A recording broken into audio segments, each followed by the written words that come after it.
Hello, welcome back to day two. Wow. I am just looking at, if you're here, say hi. I would like to see that this is working today. We have 35 entrants today into the prize draw. So yesterday we had 10, so we've had 25 people go out and do some of the work, something to get themselves an entry. I am just going to say hello here and see if it is working. Oh my goodness. Anyway, we just carry on regardless, hey? I had somebody, it was a mentor back when I was about 16, and his motto was carry on regardless. His name was Gino. He was a family friend and he used to go fishing and stuff like that with us, and I used to go and visit him on weekends in Pine Creek, and he actually bought me my first car. So today's card out of my affirmation deck. Oh, the lights are not real good there. I am amazed at how far I have come.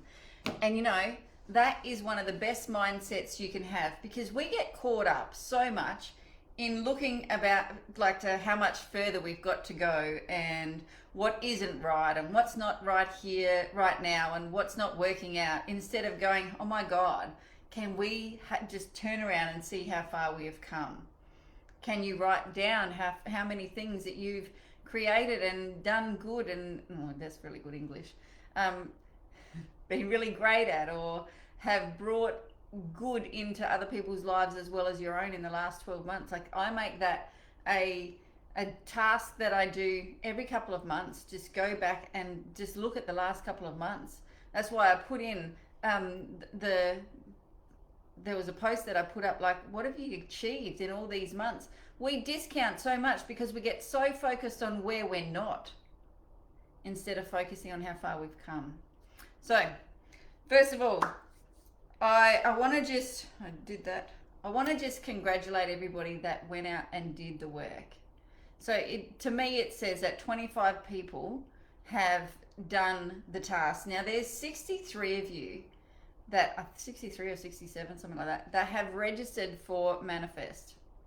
So I would be expecting there would be 63 at least, or 67 each day doing the tasks. If you're not, ask yourself, why am I not doing it? Why am I not doing the entries? Why am I not putting myself out there? What am I fearing? What is the talk in my head? Why am I not doing this? Because that little talk there, whatever is stopping you, is probably the same thing that is stopping you from going out and making your dreams come true. It will probably be the same thing. Because the way you do one thing is the way you do all things. So if you're stopping yourself from being fully present, from people seeing you, from standing out, because that's what you're supposed to do. Otherwise, you'd be like a chameleon and blend in with your environment. We're here to stand out. Whatever is stopping you from standing out is probably stopping you from having your dream. So you've got to overcome it. And we're not asking for much. We don't even care if you put it on your own personal page. The growth work that we're giving you in your workbook, mine's out on the dining room table at the moment, but in your workbook, and then just asking you to post in the group chat, which has only got us in there as well, and we're here supporting you and cheering you on. The work we're asking you to do is going to help you.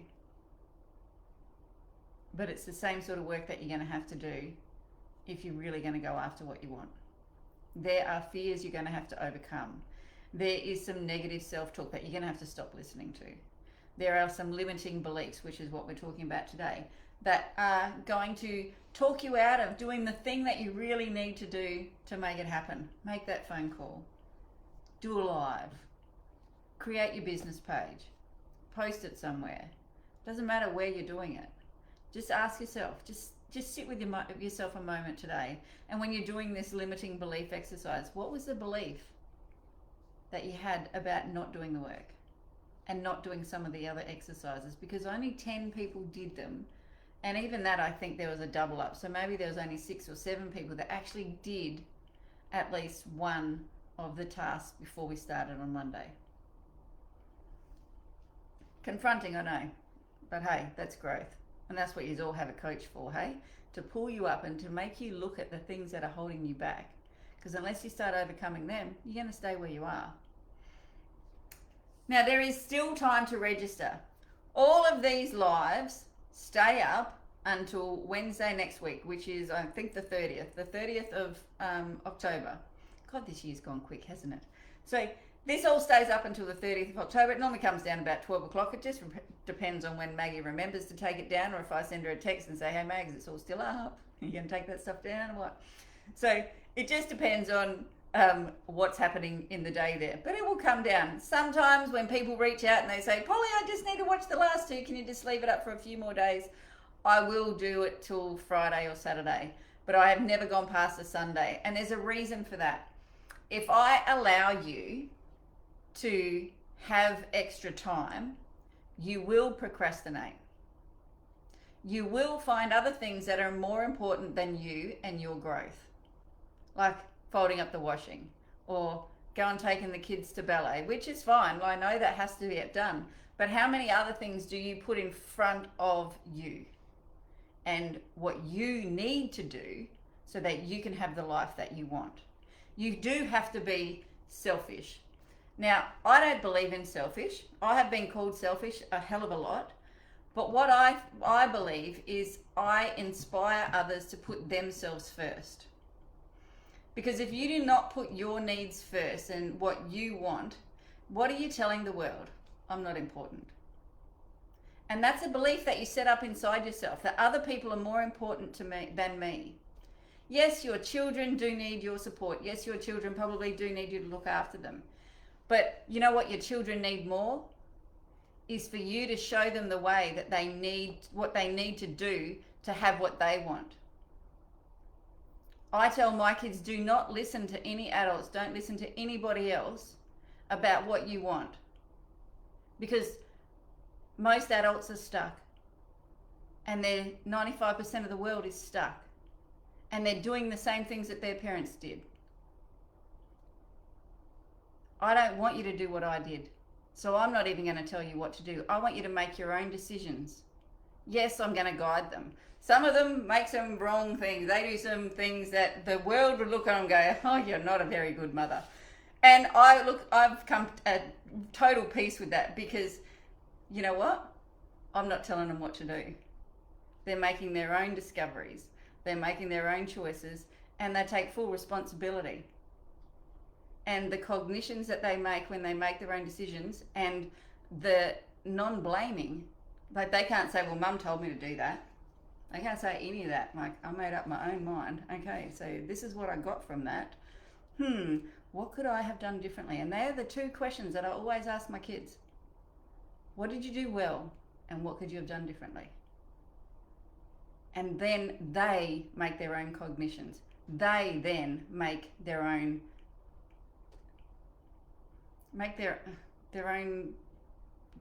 decisions. They make their own cognitions. And I do this with my staff. I even do it with my husband. I do it with everybody. I do it with all my clients. Like, there is no wrong or right. There really isn't. Because everything is made up. Somebody made up and decided that if you put the left shoe on before you put the right foot on or right shoe on, you're going to have bad luck. Who decided that? Somebody else decided that because they saw that things happened in threes in their life. They're like, oh my God, everything happens in threes. And how many people have believed that? There are so many beliefs out there that if you have sex before you're 16, there's something wrong, like you're going to turn into this. And if you have a baby out of wedlock, then there's something, like there's another name that you can get called. And but men have to do that. That's all right there. Like, who created all this? Was it you?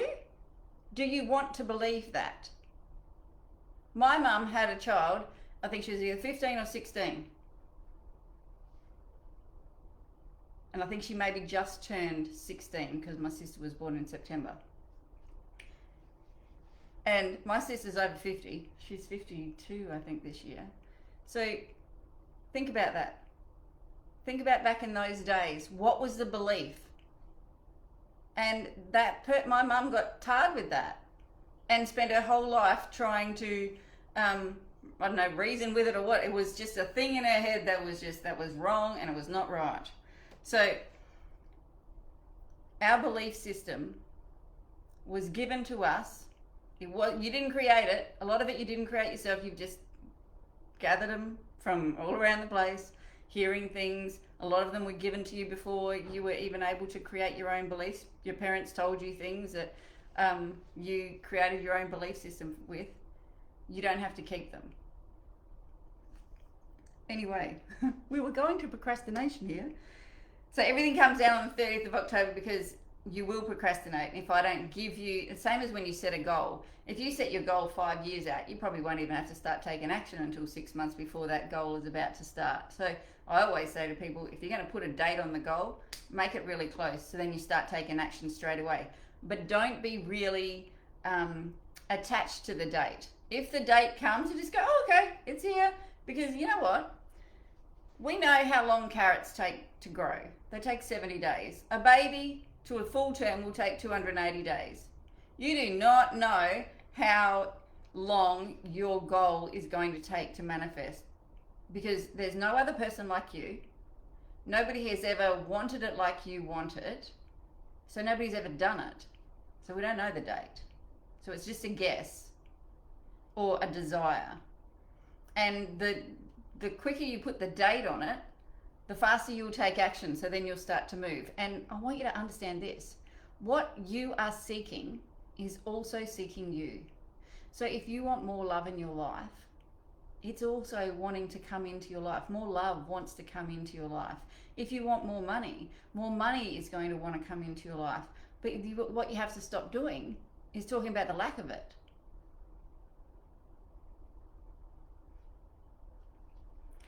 Now, you have the opportunity in this next 8 days now, 8 or 9 days, to watch these lives as much as you can. I will say something to you and you'll go off on your own little thought trip. And then you'll come back in, you're like, oh, where's she at now? Oh my God, I just missed a bit. This is how we go and fix some of our past and we create our future. So it's perfect that you do that. Come back and watch these as much as you can throughout the next week or so. Because it's in watching all of these that you are going to get the repetition. You are going to understand. You are going to actually make some connections. We are making neuro pathways in your brain. And they are like roads. If you don't drive down them, they will get overgrown or they won't even connect to anything. If you drive down them over and over and over again, then they become your habit patterns. You did not learn to brush your teeth every day just by your mum telling you to do it once. It was over and over and over and over again. You did not learn your name the first time your parents called you your name. It was over and over and over again. We learn through repetition. That is how us humans learn. And we have an extra hour together. I have decided, and I don't know if Maggie's put this out there anywhere, because there's so many things going on in my life that I sometimes just can't keep up with it all. But it's okay because everything's working out. So on a Monday evening at 5:15, I run a Q&A with my clients. They come with whatever lesson that they're on because not all my clients are on the same lesson. They're all over the place and thinking into results or lead the field. And we have a Monday night Q&A. I am extending the invitation to you all to come and ask questions in that Zoom. So this is a Zoom. It's not live here. It's a Zoom that you come into. You do not have to have your cameras on. But if you want to grow, turn it on. Like if you want to step through that terror barrier, turn it on. Turn your camera on. Come in and ask questions. Introduce yourself. Say hi. You could be there one day. Who knows? So this is what I'm adding into this training. So all of you that have signed up, and there is still time for you to sign up. You can sign up right now. What you will get is you will be added to our chat. We have a chat and it's going off that thing. We will also get a workbook and there will be some reflections in there and some questions for you to answer. One thing I want to say about the chat. These things, if we allow them, they will run our lives. If we do not take control. My phone is always on Do Not Disturb. I don't have notifications turned on for anything. Any of my chats do not go ding, ding, ding, nothing. You can turn notifications off on a Facebook Messenger chat. You can turn them off. So if this is something that, like this ding, ding, ding, and you have to have the volume up on your phone and you can't have it on Do Not Disturb because that's just not part of your belief system, then I would suggest you go in and turn the notifications off in Messenger just for this week. You can turn them back on next week. They will always be there. They're not going to go away. They just won't go ding, ding, ding, ding, ding. Because you know what? Sometimes when there's a thread going on, you will get like 50 dings in a couple of minutes and you're like, what the hell is going on? And sometimes you might get a bit of FOMO and it'll take you away from what you're doing. I refuse to let this thing tell me what to do. This thing works for me. I do not work for it. So that's the approach that I have with my phone. So it's always on Do Not Disturb. I'll check it every now and then. And it just comes up and tells you who's called or whatever. And you go, oh, that's not quite that important just now. I can just leave that. But if it's one of the kids, then I get back to them or whatever. My kids know that it's always on Do Not Disturb. And most of the family have learned that now too. Like, why does your phone never answer? Like, oh, because I've got things to do. So that's a good thing to think about, hey? Like, what is the belief with your phone? Do you have to be on 24/7? Do you? Just think about that. All right, I know that this chat isn't working for me again today. Oh, hello, here we go. I've got some answers. There we go. Cool. All right, so now maybe we can do this. I'm going to ask a question. On a scale of 1 to 10, so after watching yesterday's and turning up today for yourself, on a scale of 1 to 10, 1 being blah, and 10 being I'm tuned in, turned on, and I'm enthused to start my day now because there's a bit of a purpose to my life and I actually feel like I'm going to get some answers of why I am stuck and that things are going to change. On a scale of 1 to 10, what are you feeling today?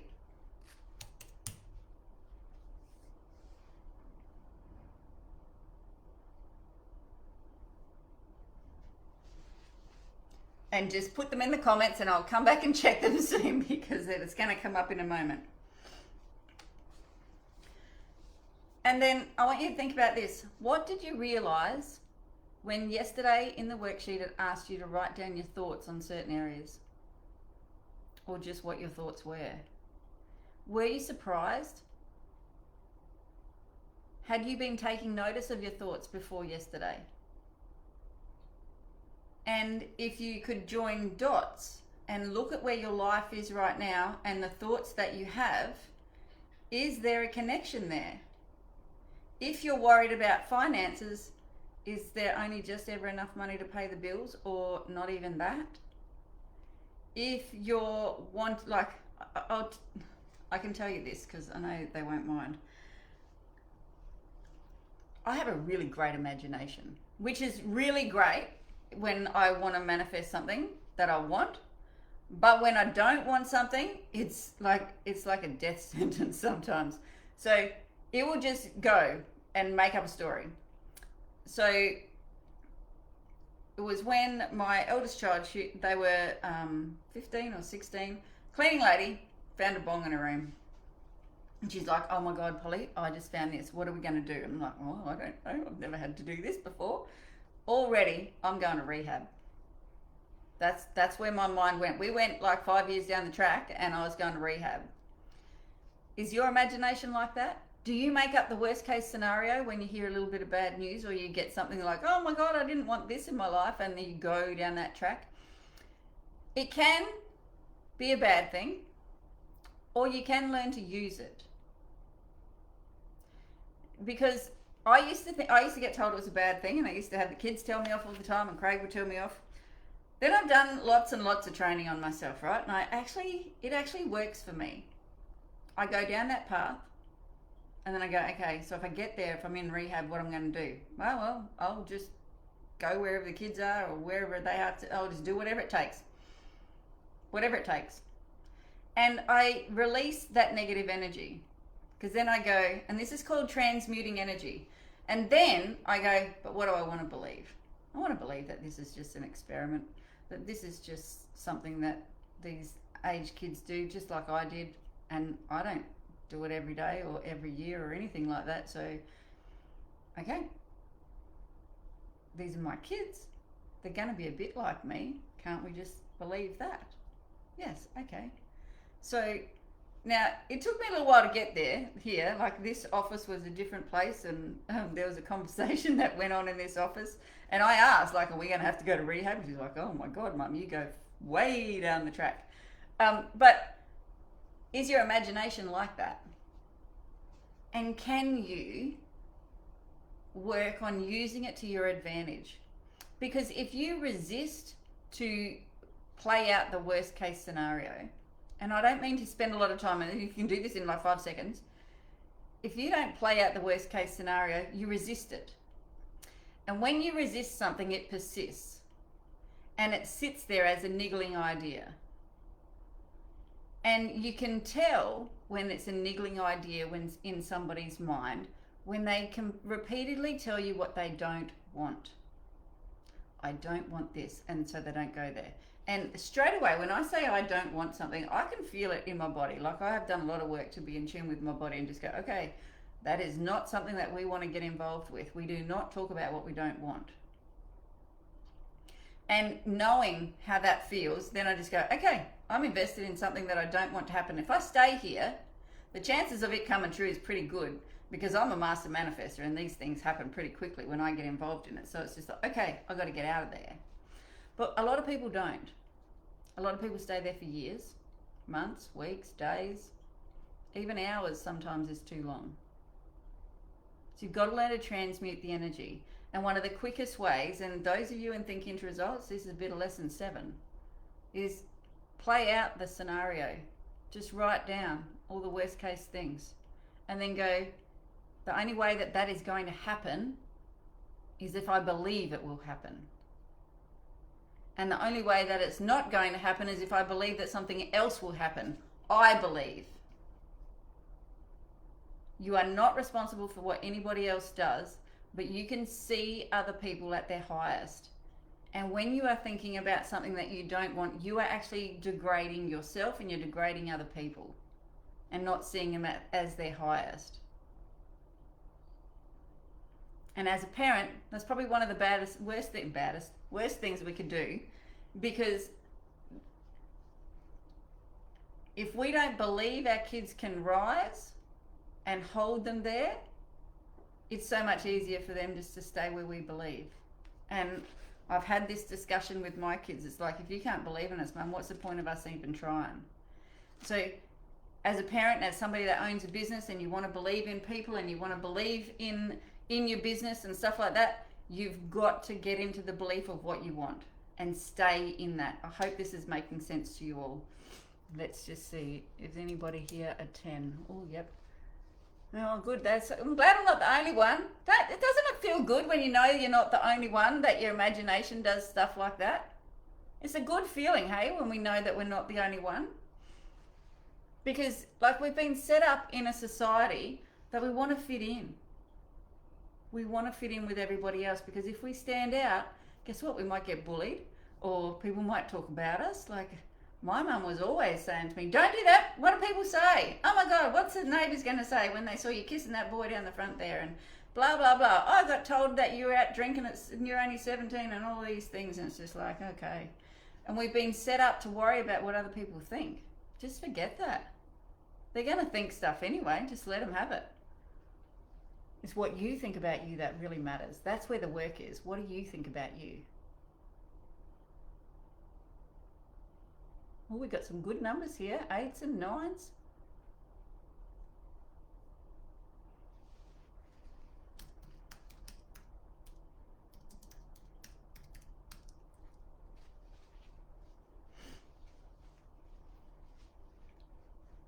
Now, the law of attraction is always working. So whatever we get emotionally involved in is what we are attracting.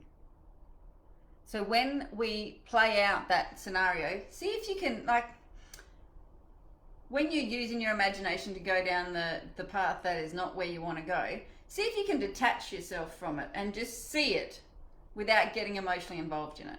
Just go, okay, let's just play this out without feeling. And it's like two cartoon characters or something like that doing it, and it's not you. And it's not your family, it's not your workplace, or it's not your business, or it's not anything to do with you. Put like some cartoons or something in there and see them doing it and just go, oh, well, how are they going to get over that? Like, work out. Because, you know, I've worked with some people that have been bankrupt before in the past, and their thinking when they came to me was probably we've been bankrupt and that is humiliating. And I said, no, you got to get rid of that. You've been bankrupt, big deal. You just probably didn't have good business ethics or good business plan or something. Didn't probably have any idea about business, because a lot of us don't. I never did. I just asked questions. So the only thing that made it humiliating was what you believed it did. Like, you believed that. I know a lot of people that have been bankrupt and they're just like, oh, well, we tried. Just can that one and let's start another business. Let's just go into receivership and start another one. And you just think, oh, well, that's cool. And it doesn't affect their self-image at all. But as soon as you make something affect your self-image, then you internalize it and you make it real. And then you hear conversations and you go, yeah, see, that's me. And you connect yourself with them and you dig yourself an even deeper hole. And you can think about it in divorce. People make up stories about divorce. It must be a bad person, or they must be really bad. It isn't. You were just on two different frequencies and that's it. Just couldn't connect anymore, and you, as much as you tried to connect with each other, one had grown more than the other or done something different and stuff like that. And unless you could get back to that even thing that you're both on the same wavelength again, you let it go. It's no big deal. It happens with friendships all the time. The only big deal is what you make it. So just making things like caring, but not too much. Knowing that you're in control and your feelings are the most important things. So when you can harness how you feel and decide what you're going to feel about certain things, you are in control of your life. And you have the kingdom of heaven right in your hand here. There is no heaven, I don't believe, after death. There is no hell. It's right here, right now. It's either heaven or hell or somewhere in between. And you get to decide. Because I'm not waiting for me to die to go to heaven. I'm going to create it right here.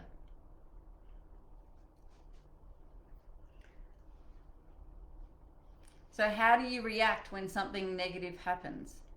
There's your habit pattern. There's your belief system.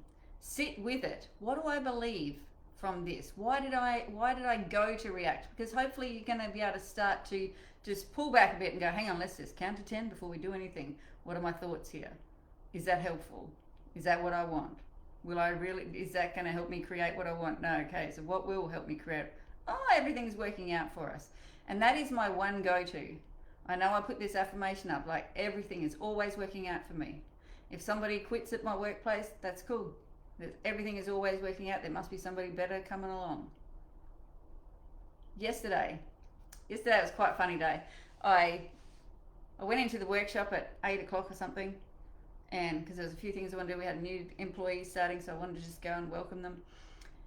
Went back out to my car, and there was a screw in my tyre. This is just a hazard that we have at the workplace. So I was like, oh, okay, driving it down on Sunday. Maybe I could just leave it till later in the week. And then I thought, Polly, do you really want to be, like, this is my scenario goes, right? Do you really want to be changing a flat tyre in the middle of somewhere in your Porsche? And I'm just like, probably not. Okay, let's just go straight out to Bridgestone now. So I went out there and I said, I got a screw in my tyre, can you please fix it? Yeah, reverse your car. And then like, oh my God. He took forever. Like, normally it takes about 20 minutes. It took about 45, and I'm like, oh my goodness, I've got some things to prepare. Anyway, so I did a couple of calls and stuff while I was sitting in their waiting room. And I come back out and I said, oh, can you just chuck that on our account? He says, I'm not charging you. I said, oh, why not? He said, well, it took a bit longer because I was so scared I didn't want to wreck your rim. He said, but that was such a pleasure to do that. I've never seen a car like this before, so I'm not charging you because I had such a great time doing it. And there was something in there that stuck to me, and I just thought, I made somebody's day. What could have been an inconvenience, if I had looked at it as an inconvenience, made somebody's day. Because then Craig went in there later on to pick up a tyre, and he says, I fixed a leak in one of your tyres in the Porsche. He said, that was a highlight of my week. That was amazing. And I thought, you didn't even open the car. He just fixed the tyre. But and we don't even know that we're doing it sometimes. Because a lot of people are not that forward. A lot of people do not come and say to you, oh, you just made my day by the smile that you gave me. You just made my day by giving me a compliment or saying something nice to me or holding the door.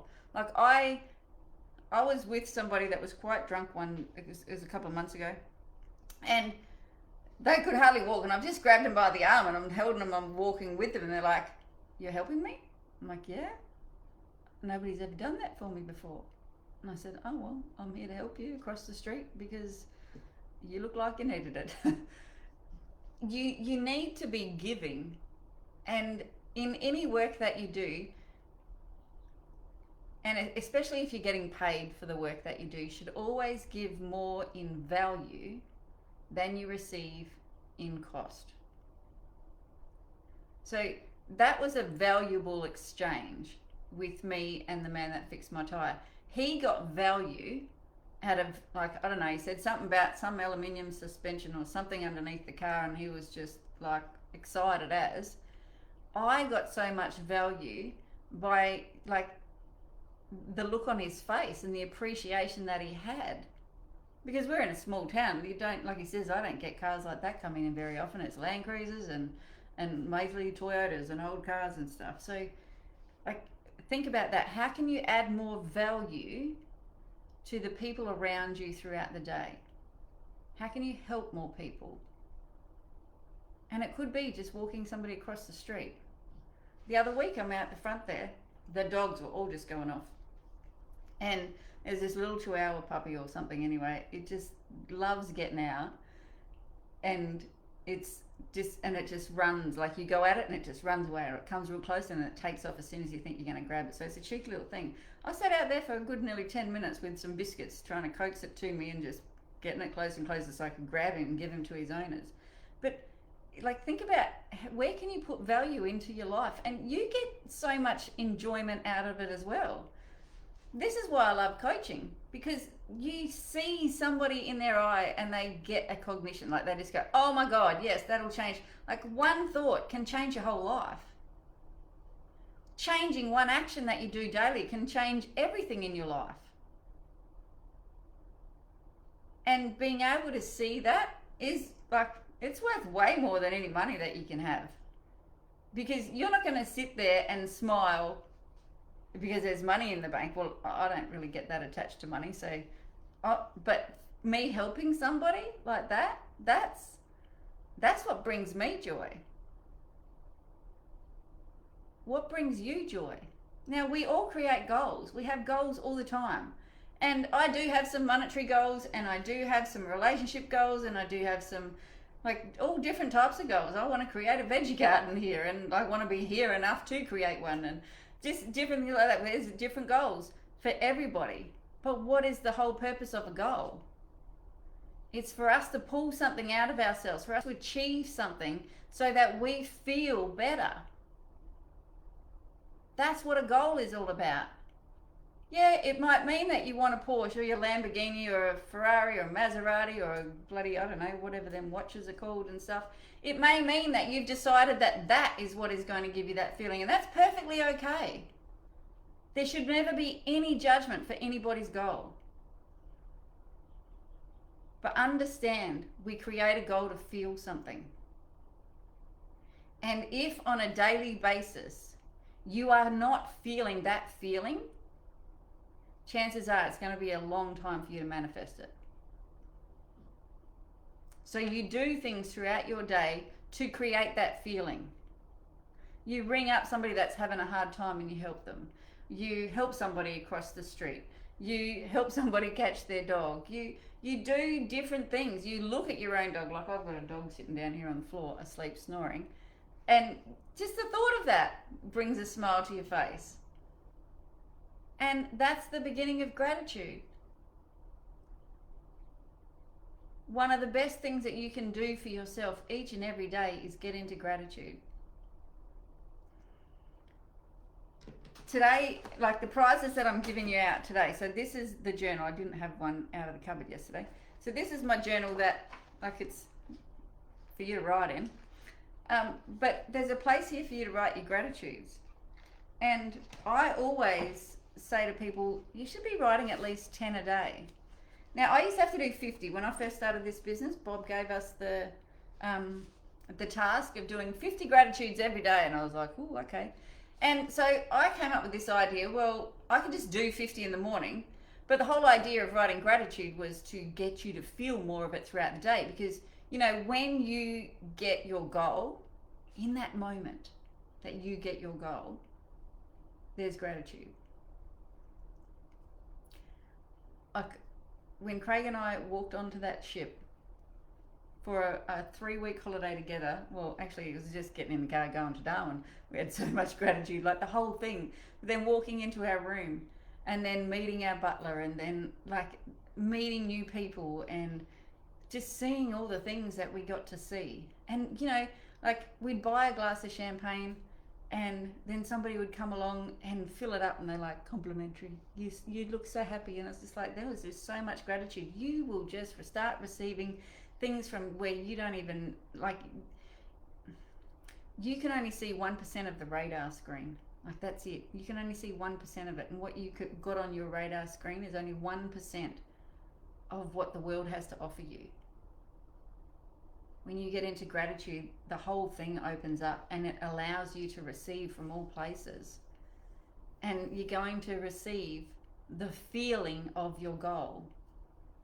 You might think that, like, I thought that the Porsche was going to give me that really good feeling of achievement and stuff. And I tell you what, every time I start that thing up, it does. I absolutely love the sound. I never ever thought that I would be somebody that was that way about a car. Not like that anyway. But there's just something about the noise of that thing. It's just beautiful. I just love it. So I get to keep feeling that feeling. And I said to Craig the other day, I said, you know what? I don't even desire another car. He says, yeah, well, I can understand that. I said, yeah, I just don't desire one. I've desired that one, I think, since I was like 16 or 17, since I watched 90210. So I was probably 14 or 15 when we started watching that. But Dylan, he had a Porsche, and I was like, I'm going to have one of them one day because they're sexy. Anyway, a little bit off track.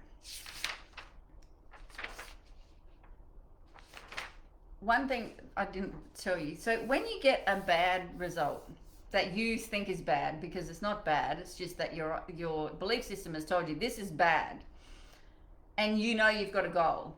Has anybody ever watched Mary Poppins? If you have, right at the beginning there, those two little kids, they write out everything that they want in a nanny. And then their father rips it up and throws it in the fire, and it goes out the fireplace or whatever and builds back into the letter, and Mary Poppins gets it. She brings it back. But as they're sitting up there looking out their window, there's all these old grannies lining up. And they're looking out the window and they're shocked. They're like, this is not what we wrote. This is not what we asked for. What is going on? And that's what you should be.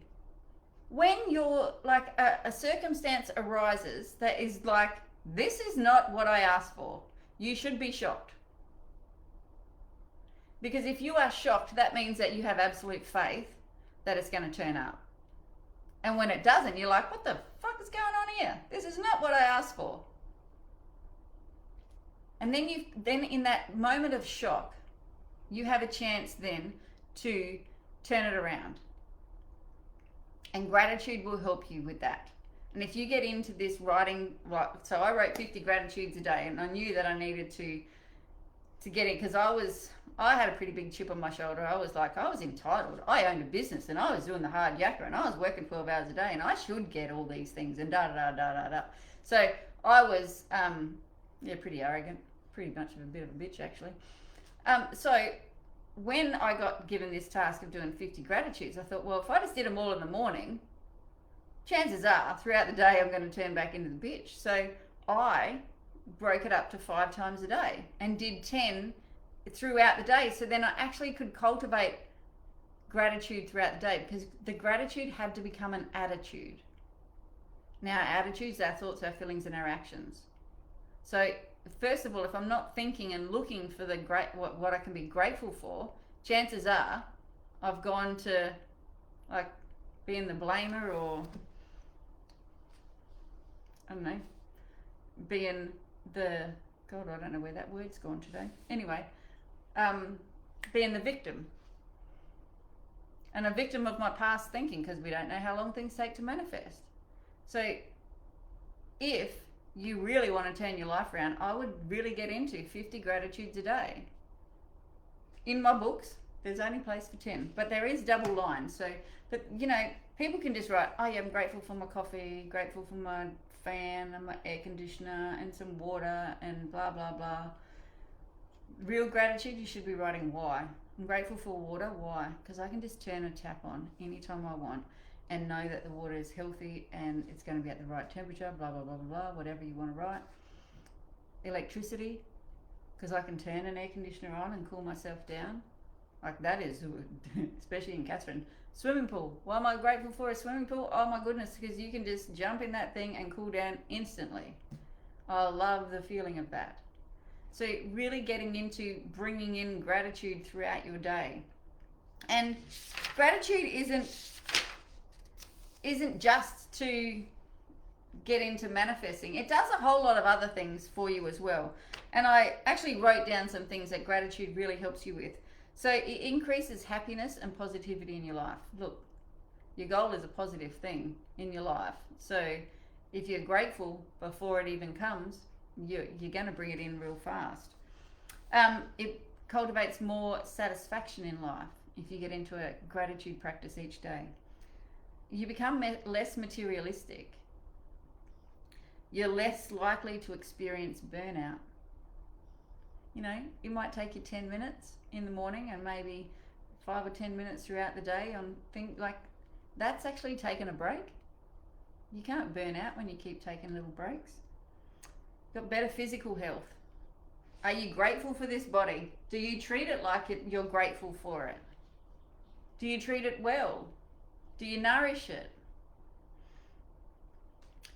You have better physical health, said that one. You sleep better because you're looking for the good. You're not always looking for the bad. You're not always looking for what's not right. You got less fatigue. I'm on day 4, no coffee. Gratitude really does help, I tell you. I was feeling a little bit tired this morning because I was awake a little bit last night. I'm doing the hot sweat phase or the cold flush phase of life. And so this morning I was a little bit, did my calls and I was like, oh, I could go back and have a sleep. And then so I did my writing, and gratitude really does help you look for what's good. And you know, I wrote, I'm so grateful for my full night's sleep. I didn't get it, but I can tell my mind I did. I can tell my body I did.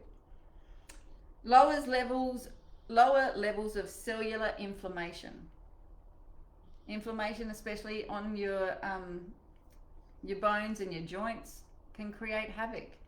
Gratitude can lower all of that. Gives you a greater resilience. You know, you are not going to get your goal just by here and there. You're going to get your goal by persistence. So if you're doing a gratitude practice each day, you are going to have a longer resilience. You're going to be able to go after it longer. You know, I wrote down something here, and it could be for all of you to write down. It isn't over until I win. That's when you stop going after a goal, when you've got it. It's not over until you get there. And the last one, it helps develop patience, humility, and wisdom. Now, it's not over until I win. I use that for fishing. I have a goal to catch a meter barra. And I'll tell you, I think it was in April, we went out to the Roper, Craig and I hooked a big fish. And my first thought was, oh my God, am I even going to be able to pull this in? Gone. And, you know, I was like, oh, you shouldn't think that, Polly. So I've been practicing ever since. Like as soon as I imagine myself getting that fish, like, yes, I've got it.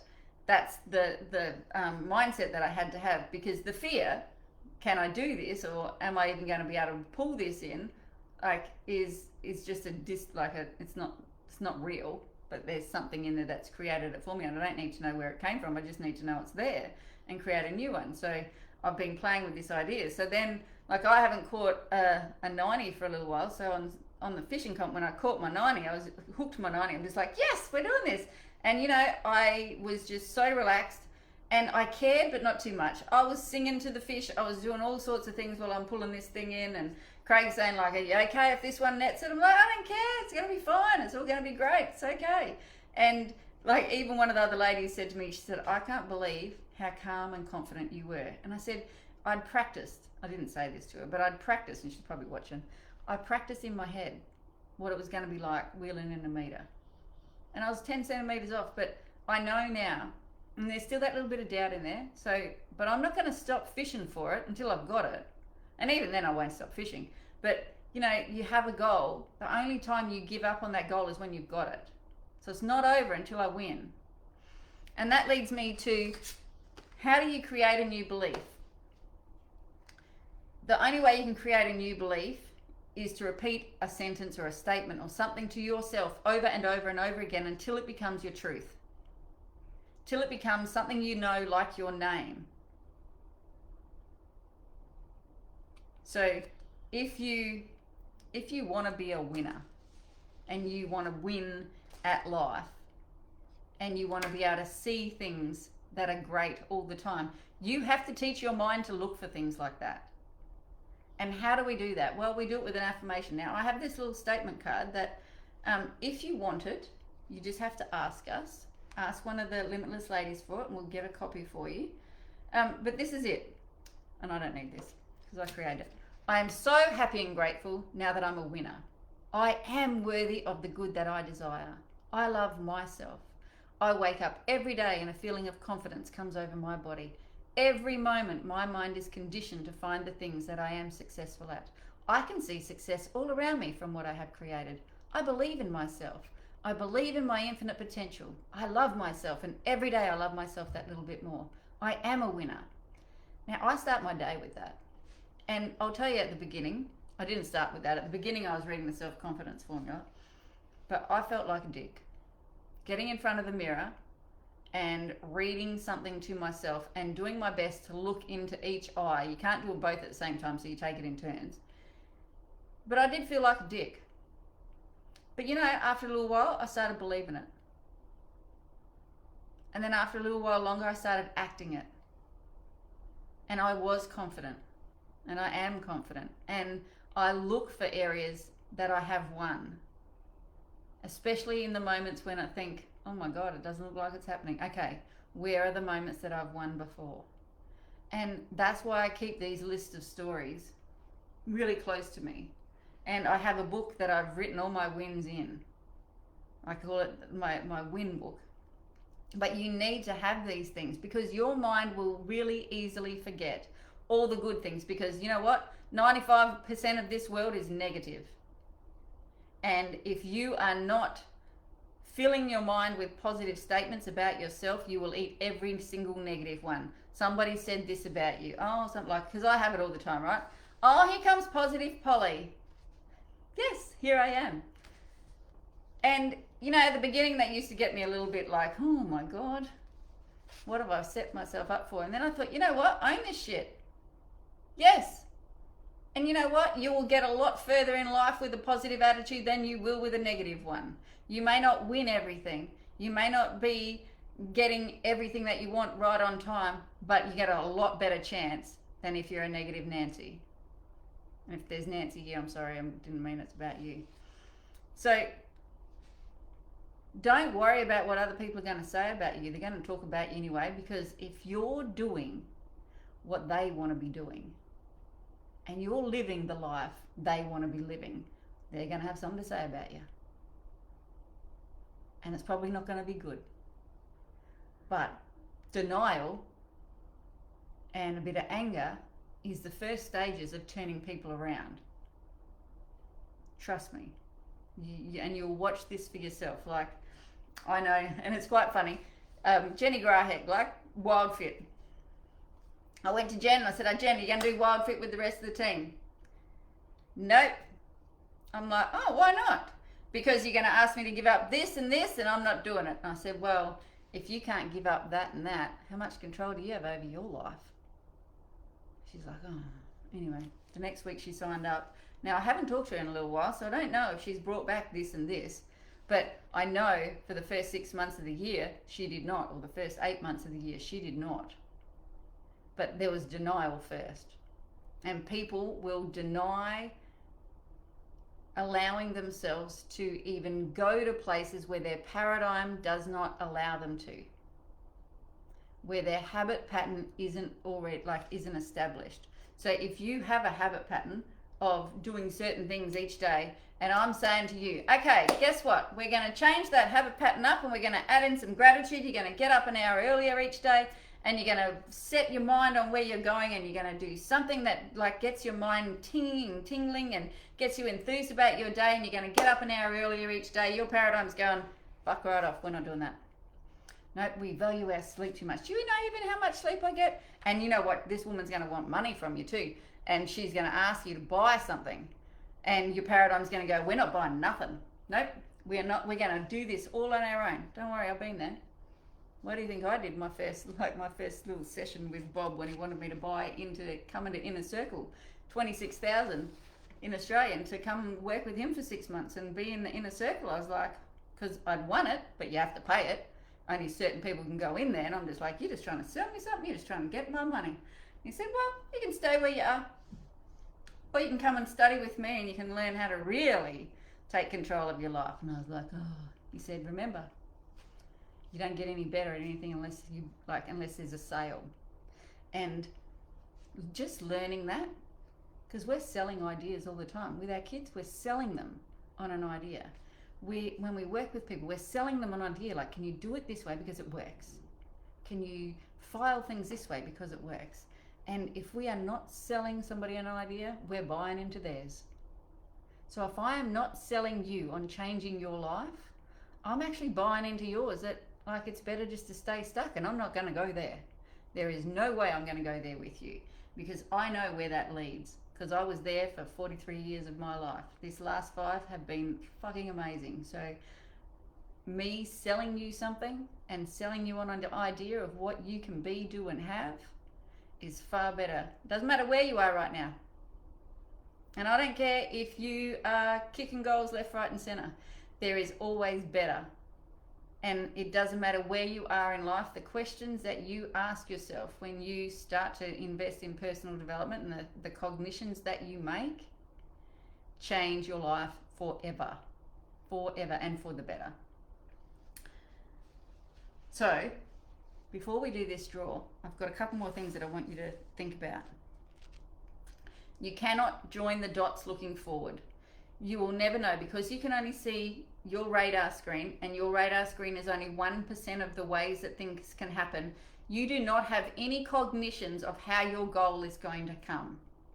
And this is why I know it's so easy just to say, forget the how.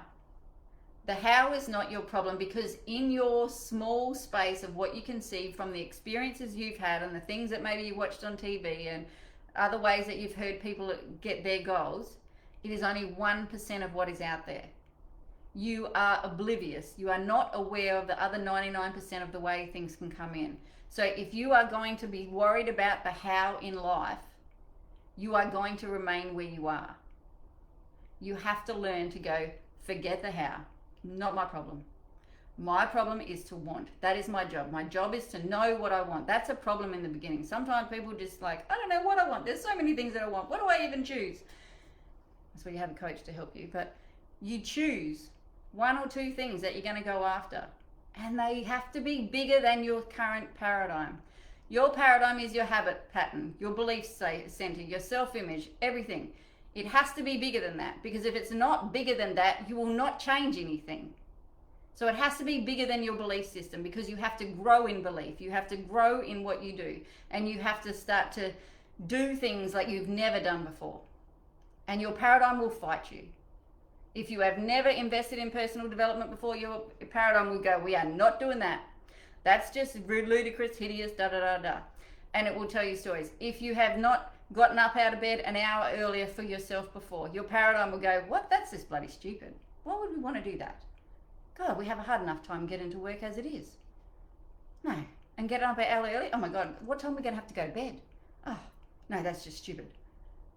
I know it's going to fight you because mine fights me all the time. My alarm goes off at 4 a.m. every morning. And the first thing I do is like, there's a choice, right?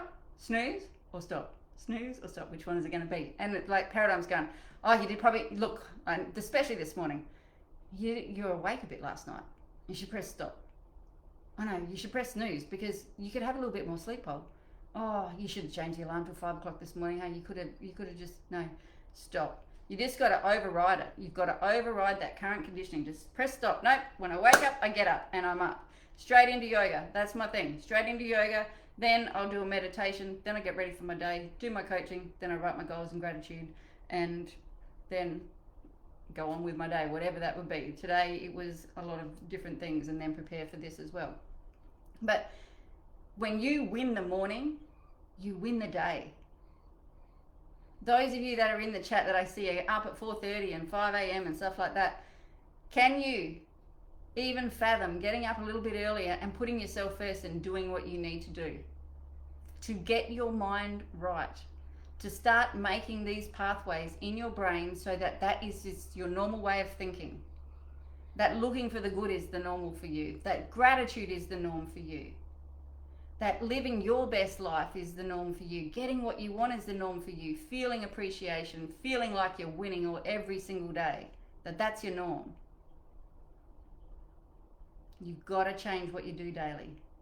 It can be no other way. And today, you are the sum of your belief system. If you do not change your belief system, this is where you'll stay. But you know what? You did not come this far in life to only come this far. And if it's taken you 60 years to get here, because I've coached a lot of people in their 60s and in their 70s, there is nothing wrong with that. But if it has taken you 60 years to get to here, but you want so much more, then you've got to start doing some things differently. And I wouldn't say go out and change 5 things, 1 or 2.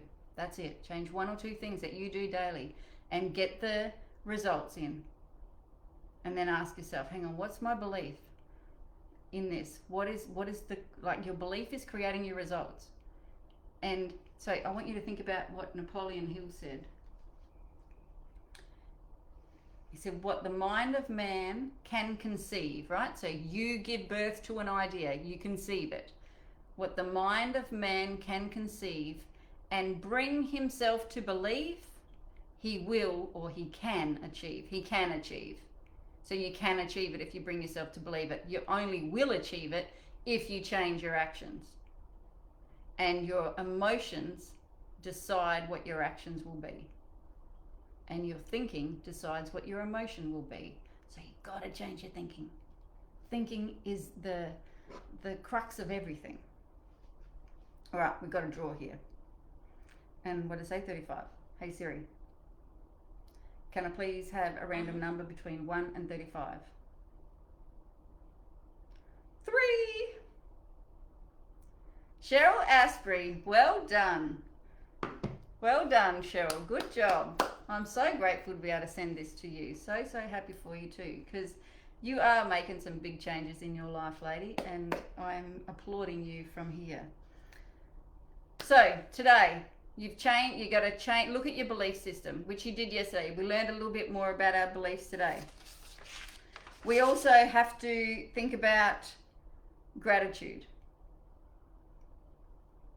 What can you be grateful for? Can you bring it in as a practice? If you have a resistance to it, bring it in. If you have a resistance to anything, then you need to start doing it, because where the resistance is where you are manifesting from, sort of thing. So if you maybe I didn't explain that very good. So like if you resist looking at certain things, it stays there and it's growing bigger and bigger and bigger, and it will get bigger and bigger. And so if you're resisting putting yourself first, you got to put yourself first. If you're resisting putting out love, you got to put out love. Like, no, I'm not going to put it out until they give it to me first. No, don't work that way. You got to do it first. You got to be it. You got to be it. So, the other part of the prize, Cheryl, is one of the daily planners. I didn't explain that. So these are things that I give out when my clients sign with me. So this gets them set up for their week, and then they can just rip them off each week. So there's a year here for you to plan out your week, so then you can plan your success, because if you don't plan for success, you automatically are planning for failure. So enjoy your day. Thank you so much for being here. Love you all. Bye-bye.